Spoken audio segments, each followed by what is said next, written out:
காஞ்சிபுரம் கச்சபேஸ்வரர் திருக்கோவில் சித்திரை உத்திர பெருவிழா உற்சவம் கொடியேற்றத்துடன் துவக்கம். கொடியேற்ற விழாவில் திரளான பக்தர்கள் பங்கேற்று சுவாமி தரிசனம். கோவில் நகரமான காஞ்சிபுரத்தில் அமைந்துள்ள பிரசித்தி பெற்ற சிவாலயங்களில் ஒன்றானதும் திருமால் ஆமை வடிவில் வந்து சிவபெருமானாகிய ஈஸ்வரனை வணங்கி பேறு பெற்ற திருத்தலமான காஞ்சிபுரம் சுந்தராம்பிகை உடனுரை கச்சபேஸ்வரர் திருக்கோவிலில் சித்திரை உத்திர பெருவிழா உற்சவம் வெகு விமர்சையாக நடைபெறுவது வழக்கம். இந்த ஆண்டுக்கான சித்திரை உத்திர பெருவிழா உற்சவத்தின் தொடக்க விழாவாக இன்று அதிகாலையில் சப்தமி திதி பூச நட்சத்திரம் கூடிய சுபதினம் காலை மேஷ லக்னத்தில் கொடியேற்ற உற்சவம் நடைபெற்றது. சித்திரை உத்திர பெருவிழா உற்சவத்தை முன்னிட்டு கச்சபேஸ்வரருக்கும் சுந்தராம்பிகை அம்மனுக்கும் அபிஷேக ஆராதனைகள் செய்து சிறப்பு அலங்காரத்தில் கொடிமரத்தடியில் எழுந்தருளச் செய்தனர்.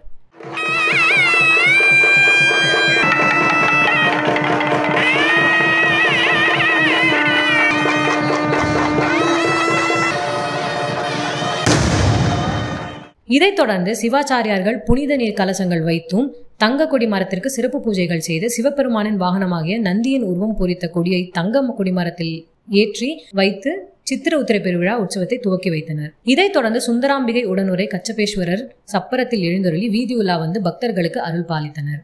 சித்திரை உத்திர பெருவிழா உற்சவத்தை முன்னிட்டு நாள்தோறும் காலை மாலை வேளைகளில் சூரிய பிரபை, சந்திர பிரபை, பூத்த வாகனம், திருக்கைலை காட்சி, நாக வாகனம், இடப வாகனம், அதிகார நந்தி சேவை, சப்பரம், யானை வாகனம், குதிரை வாகனம் உள்ளிட்ட பல்வேறு வாகனங்களில் வீதி உலா வர உள்ளார்.